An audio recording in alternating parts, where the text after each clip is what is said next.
only show that's 3 dimensions away from Die Hard with a Vengeance being called Simon Says. I'm your host, 3D Jake, and today we're looking at Die Hard with a Vengeance, released in 1995. Die Hard with a Vengeance is directed once again by John McTiernan, who directed the original Die Hard movie, and this time is written by Jonathan Hensleigh, who wrote the original spec script that this movie is based on, which was called Simon Says, that was adapted into a Die Hard movie. This character once again based by Roger Corp, and the movie once again stars Bruce Willis. This time around, Samuel L. Jackson, Colleen Camp, Sam Phillips, Graham Greene, and Jeremy Irons. The movie's essentially about a terrorist who says basically that he's going to play Simon Says, where he basically blows up buildings, and every time John McClane has to do what he says and has to play this game, or else he'll blow up more buildings. And so basically, John McClane, who ends up doing something, gets caught. Has to do basically something crazy in a black neighborhood, and then Samuel L. Jackson sees him and then ends up tagged along with them, and then basically they have to team up and save the day from this terrorist who is basically going to kill and blow up buildings if they don't do what he says, when really he's just trying to steal all the gold from Fort Knox. This movie, I just want to say, is a fantastic movie. I love Die Hard with a Vengeance. This is my second favorite Die Hard movie. I would even probably put this neck and neck with the first one because it's so good. Like, I love this movie. Like, I remember watching it for the first time back in 2011, and I was just blown away how good it was, because I had seen the fourth one years before, didn't really care for it. Then I saw the first one for the first time back in 2011, and I loved it. And then when I ended up watching the second one, I was kind of disappointed because I'm like, really? I thought they took over basically a runway. They didn't really hijack like the airport. This one, they literally. I understand there's no terrorists just basically play Simon Says with them, but like they basically do all this crazy stuff where it's like, I'm gonna keep blowing up buildings, I'm gonna blow up schools and everything else unless you play my game. And then whenever he goes and says, I got a bomb in a school, and then basically while they're all distracted, this terrorist literally rolls trucks in to steal all the gold out of the Federal Reserve. And I'm like, that is so cool. And like literally he's like hook, line, and sinker. I mean, it's actually a really great plot. In fact, this movie got so much attention when it came out because it was the highest grossing movie of 95 that the FBI actually detained the screenwriter Jonathan Hensleigh because they said, believe it or not, this actually could have happened. Like in that time period, 1995, if someone had actually did all this, they literally could have done this, like in 1995, and literally taken like all the gold from the Federal Reserve.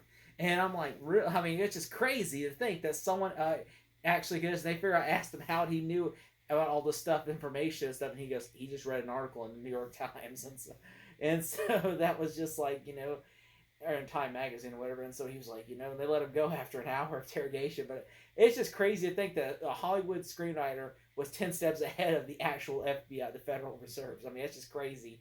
And I actually think this is a really great film. And Bruce Willis is just like, I feel sometimes that he's just an asshole in this movie, but it's fun though. Like him and Sam Jackson are like the odd, unlikely heroes that like, look, we gotta save the day and everything. And there are some parts where it becomes kind of unbelievable, like where Bruce Willis is just like gets blown out of like a drain hole and just like land without getting broke, or basically how they swing across like a wire that cuts another guy in half, just stuff like that, or like how a bomb blows up on a ship and they jump in oil. I mean, there's some stuff you have to turn your brain off because there's just no sense of how this would work in real life, But like from a story perspective, it's accurate and great. Like, and I like how the villain is played so uniquely. Like Jeremy Irons plays him where he's not just Hans Gruber 2.0. He literally is like willing, like he actually is a genuinely nice villain. Like he's like, he's not just planning on killing Zeus. Like he says, like, ask him, do you want me to kill one of the henchmen after they take over like the bank? They're like, do you want me to, like, he's like telling him like, do you want me to kill him? And he's like, no, let him go. Like, he's like, McClane's the only one he wants to kill. He's like, and like that. I just thought that was great how they were just like, and then he's like, hands the bomb on the terrorist, like, okay, thank you so much, sir, thank you so much. And then they put the bomb. They're afraid of the bomb in the car, and they're like, yeah, you'll die, easy die, and like, is like, a kid could get it, And it's like it's just so great how like they're like even the terrorists are relatable, and like the terrorists are like even it shows you that terrorists have a heart. And I like how the villain, like when he says the bomb in the school, like at the end Bruce Willis is like there was no bomb in the school. He goes, of course not. He says he says I'm a soldier, not a monster, or something along the lines of that. And so I thought that was just so great. Like he's like he would never intended to blow up a school. He's like no. He's like I'm not a monster. And he is, and how he just like this was all just a distraction. The only thing I need to blow up was that building to send a message, and then the second bomb was so that I can get into the Federal Reserve. Those are the only two bombs that I actually had to blow up, and the third bomb technically is to blow up was to blow up the ship. And so that's really the only three bombs I had that were planning on going off that day. And I just think, and the fourth bomb kind of blew it off because McClane was, got in the way of his plans. But I think that's really great that this villain is just like, he has morals and moralities of it, where he's just like, he's a reasonable villain. He's not just like I'm going to destroy the world type of villain. And I like that this was not even, again, this was not a Die Hard movie originally. This was a spec script written by Jonathan Hazley called Simon Says. And then the Fox purchased the script and said, you know what, this could really, if you change the this could be a Die Hard movie. It's like, asked him, Jonathan, would he rewrite the movie? And so I guess he went back, rewatched Die Hard 1 and 2, and then rewrote the script and, changed the character to John McClane and everything. And so that's how it became a Die Hard movie, which I'm like, he said he was happy to, because he's like, hey, I love Die Hard 1. And so he said Die Hard 2, not so much, but he wanted to make this even better, which I think he did achieve. This make it better than Die Hard 2, and it really is neck and neck. And a lot of people do consider this and Die Hard 1 like neck and neck as the best sequels. Like obviously, like if they were ranked, I think this would go either number 2 or equal to number 1. And I like that that Jeremy Irons does play this like so well, and like he goes hook, line, and sinker.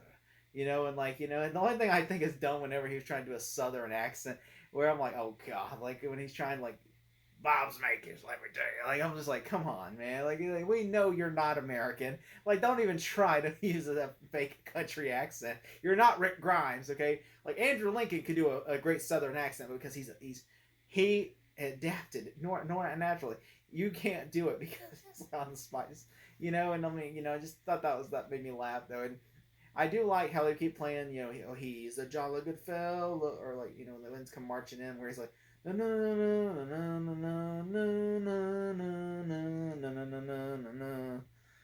I love that how that's their theme song, like he's a jolly good fellow, or when it's come marching in. I thought that was a great theme song, like especially when they break in, because they sneak in there and they kill they're like not even trying to kill the cops and stuff. They're just like, look, shoot them in the neck, let them pass out, and then we'll go in there. And then like whenever a couple of them get killed accidentally because they are like they stooped their plans too soon, or was like their henchman they hired was over crazy.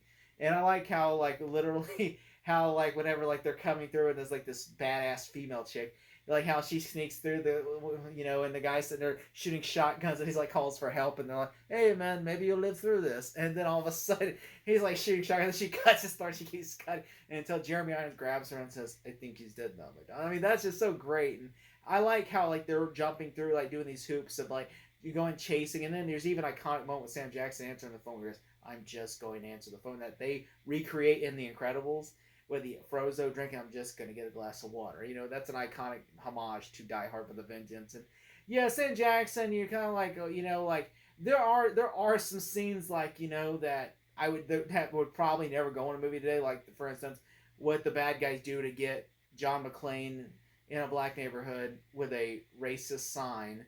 That would never happen today, because they're like, yeah, they're not going to put that in. In which it's edited out on TV that just says, I hate people, I hate black people, or I hate this, but it says actually the N word, in the movie. It says, I hate the N word, in the movie. And and I just remember watching this going, yeah, they would never do that today, because they would. And I do laugh though, whenever like Sam Jackson's like, when he said the little boy's like, Aldous Hodges is like, I see a white man. There's a white man out there. He goes, I've seen him. And Sam Jackson goes, I've seen him all the time. I was like, and then when he walks outside, he goes, oh, call the police. There's a dead white man. He just sees the sign. I'm like, and then that made me laugh whenever the black guy looks over and the basketball goes, what the fuck? I'm like, oh, he's dead. You know, that was like made me laugh because it's just like, oh, he's dead. Like, yeah, you're gonna get shot or killed. Like, yeah, I just thought that made me laugh. Especially, I do like how it does connect Die Hard 1 and Die Hard 3 as well, where it has like, where it says Simon, is Simon Gruber. Simon is actually Peter Craig, who is Simon Gruber, is born Simon Peter Gruber, where he's Hans Gruber's baby brother, and like, this is all like a revenge mission to kill John McClane, which I feel like that was shoehorned in, because of the rewrite, which I think I liked it though because it fits, because he's like, I like that, that Jeremy Irons is a neutral villain. He goes, yeah, my brother was an asshole, but he says some Yankee throwing him. He said, doesn't mean I'm not going to be angry about some Yankee throwing his ass out of a building, Like, that's and I like how, like, he says, he asked him, like, John McClane is the one line, like, you got any aspirin? I just got a massive headache. And he throws the aspirin, which we use as a MacGuffin later, where John McClane finds out it's in Canada. So, like, oh, their operation's in Canada. I just thought that was great. Especially the third act is really great, where they're in the helicopter and everything. He goes, yippee-ki-yay, motherfucker, and he shoots that, and it destroys the chopper and kills them. I just thought that was a good ending. Originally, the ending wasn't even that. Originally, the ending was just like, it was completely different, because even in the spec script, that was different. But they rewrote it, where basically John McClane sits there, he's at a table, and he's like, they're having just a natural conversation, Quentin Tarantino style. And then John McClane plays Simon Says with him one last game with him, and then it has a bazooka, like a back of a bazooka or something over it, and then he blows him away with the bazooka at the end, and then as Simon McClane was flying across the room, he goes, yippee-ki-yay, motherfucker. And then that's how it kind of ends. But I guess the test audiences didn't like that ending, so then they made it a big four fantastical ending, which I think this ending is a lot better. The theatrical ending is a lot better than the original ending, because I saw the original, and I'm like, I don't like the original. It's out there. It's on YouTube. It's on the Blu-rays and DVDs.